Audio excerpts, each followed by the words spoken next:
안녕하십니까. 얼간조선 최우석입니다. 네, 정혜연입니다. 싱하이빙 주한 중국 대사가 16일 미국과 협력을 강화해야 한다는 윤석열 전 검찰총장의 언론 인터뷰에 대해서 이해할 수 없다라는 표현을 써가면서 반박을 했습니다. 윤석열 전 총장은 차기 대선 유력 주자입니다. 근데 이 차기 대선 주자의 외교 안보 이런 입장에 대해서 중국 대사가 공개적으로 비판이라는 것은 굉장히 이례적인 일입니다.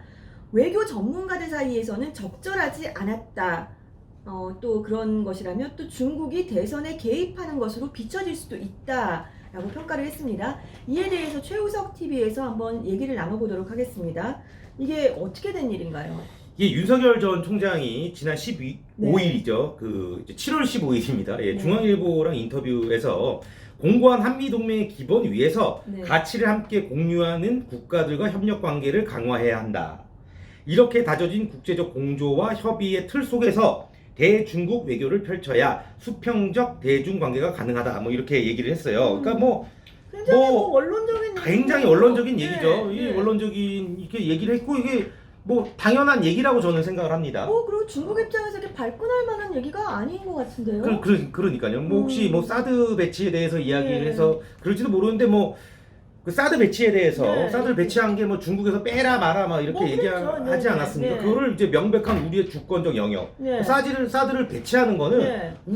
우리나라를 그렇죠. 보호하기 위한 우리가 주권적으로 판단하는 거지. 네. 다른 게 아니다. 네. 왜 중국이 사드 배치 철회를 주장하면 네. 자국 국경 인근에 배치한 네. 장거리 레이더 네. 그걸 먼저 철수해라. 그렇죠. 한번 이렇게 주장을 했습니다. 네. 예.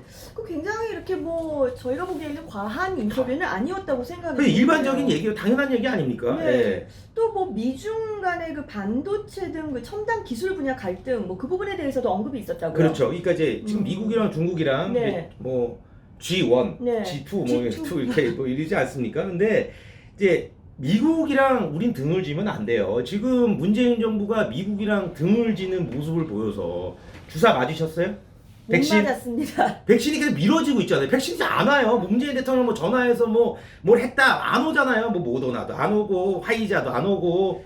예? 지금 하루에 1000명씩 넘게 지금 코로나에 걸려서 빨리 백신 맞고 싶은데 안 와요. 기대도 안 하고 예, 있습니다. 이거 저는 미국이랑 등을 돌린 문재인 정부의 외교 정책이 가장 크게 역할을 했다고 저는 생각을 합니다. 영향을 미쳤다고 저는 생각을 해요. 네. 근데 그러니까 미국이랑 등을 지면 글로벌 비즈니스는 성립되기 어려운 상황이다, 우리가. 맞는 말이에요. 네. 백신만 봐도 알잖아요. 네. 정부가 전략적 명료성으로 기업을 리드해야 된다. 그러니까 딱 미국 편에 들어라 그게 아니라 미국과의 좋은 관계를 가지면서 이제 중국과의 관계를 먼저 생각을 해야 된다. 이런 얘기 그렇죠. 아니겠습니까? 그렇죠. 예. 근데 이런 인터뷰 내용에 대해서 중국 대사가 반박을 했다는 거예요? 그렇죠. 싱하이밍이라는 사람인데. 네, 무슨 반박할 게 어느 대목에서 있었다고? 그러니까 인터뷰 게재 다음 날이죠. 16일 중앙일보에 윤석열 인터뷰에 대한 반론이라고 이제 소제목을 붙인 글을 이제 기고했다고 합니다.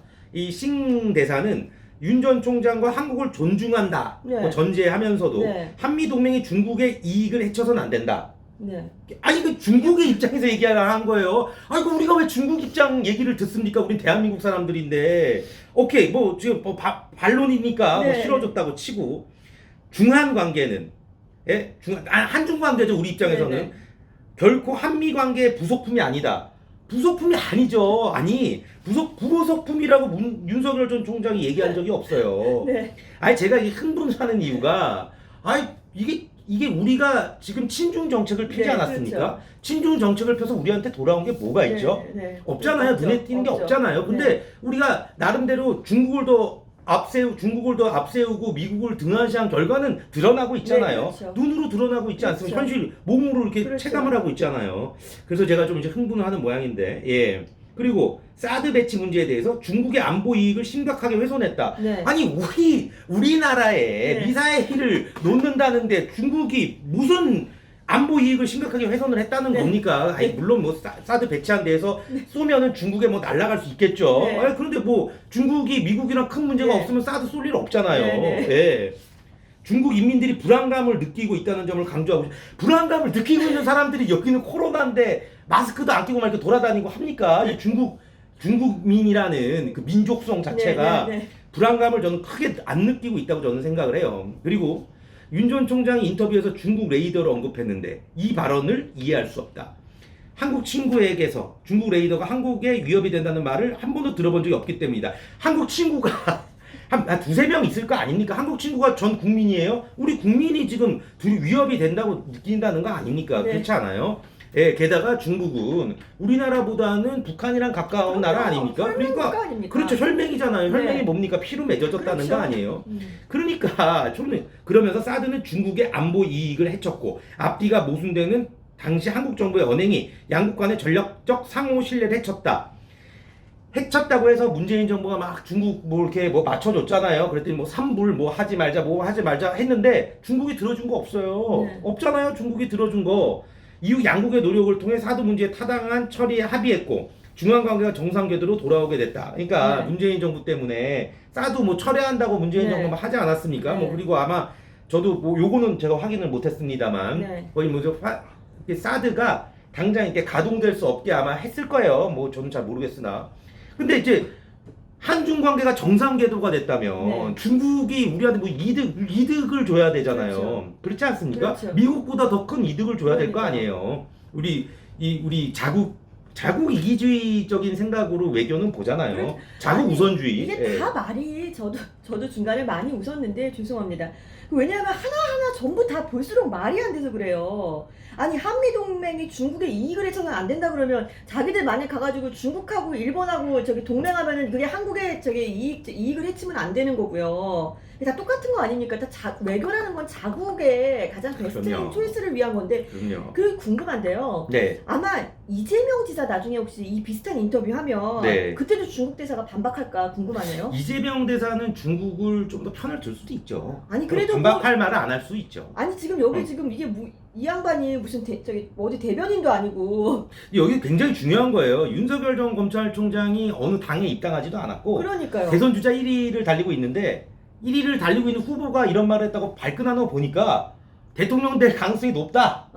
이렇게 보여지네요. 아니 그러니까 그것도 만약에 또 이게 또 중국의 어느 언론이랑 만약에 했다 그러면 우리를 대놓고 우리에게 정말 적대감을 드러냈다 이렇게 볼 수 있는데 우리나라 중앙일보랑 윤석열 씨가 인터뷰를 한 겁니다. 그런데 지금 중국 대사가 지금 이거를 이런 얘기를 한 거예요. 그 일개 대사가 이런 말을 해도 되는 겁니까? 사실 대사라는 게 어떤 국가 간에 무슨 문제가 일었을 때 부르잖아요.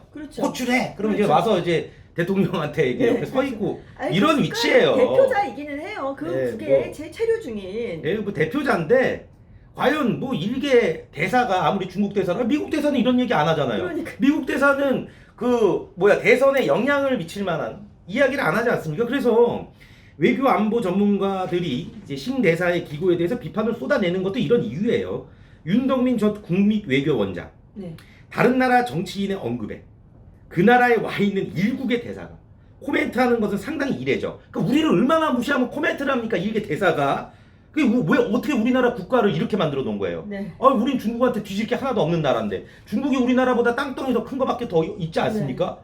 아니 제가 어떤 뭐 국방에 굉장히 높으신 분을 만났는데 중국 막 열병식 하고 있지 않습니까? 무기. 그게 굉장히 좋아 보이죠? 근데 안에 들어가면은 별로 그 내용물은 별로라는 거예요. 그리고 윤 총장의 인식도 한미동맹이 굳건한 것에 따라 건강하고 호혜적 한중관계를 구축하는 것으로 해석되는데 신 대사는 제로섬 게임의 관점에서 우리에게 미국과 중국 양국을 택일하도록 하고 있다. 말은 그렇잖아요. 네, 그렇죠. 미국이랑 중국이랑 양국을 어떻게 택합니까? 그러면 중국은 어떻게 할 거예요? 북한이랑 남한이랑 둘 중에 하나 택하십시오. 중국은. 그렇잖아요. 우리 챙기는 척하다가 결국에 뒤로는 중국, 뭐 북한 챙기고 뭐 저희 석유 주고 뭐 다 가스 주고 다 그러는 거 아니에요 지금. 그러니까요. 그리고 우리 정부가 북한 핵미사일에 대한 최소한의 방어력으로 배치한 사드 문제에 대해서 계속 걸고 넘어지는 거잖아요. 적절치 않다고 지적을 한 겁니다. 이게 국립외교원장 얼마나 그 외교 안보 전문가시겠어요. 이 윤덕민 전 원장께서 이렇게 말씀을 하셨는데 저는 제가 이제 정의연 선배랑 방송을 하면서 처음으로 이렇게 좀 흥분한 것 같은데 이제 보다 그러니까 이게 신대사 잘못이 아닙니다. 그러니까. 얼마나 우리가 우습게 보였고 우리가 얼마나 중국한테 고개를 숙이는 모습을 보였으면 이 일개 대사가 이러겠습니다. 저희도 지금 뭐 방송을 뭐 1년 반 이렇게 가까이 하고 있지만 제가 이제 본 중에서 가장 황당하기 그지없는 일 중에 하나인 것 같습니다. 자, 중국은 한국을 의도적으로 하대하고 있습니다. 시진핑 주석은 한반도는 역사적으로 중국의 일부였다라는 역사관을 공공연하게 내비치고 있습니다. 또 중국은 문재인 대통령 특사를 2차례나 테이블 하석 아래쪽에 앉혔습니다. 그 자리는 홍콩 행정장관이나 지방관이 주석에게 보고하는 자리입니다. 과연 이렇게 중국이 우리를 이렇게 하대하게 할 수 있도록 만든 사람, 또 그 세력, 도대체 누구인지, 왜 우리가 이렇게 중국 속국처럼 이렇게 대접을 받아야 하는지 모르겠습니다.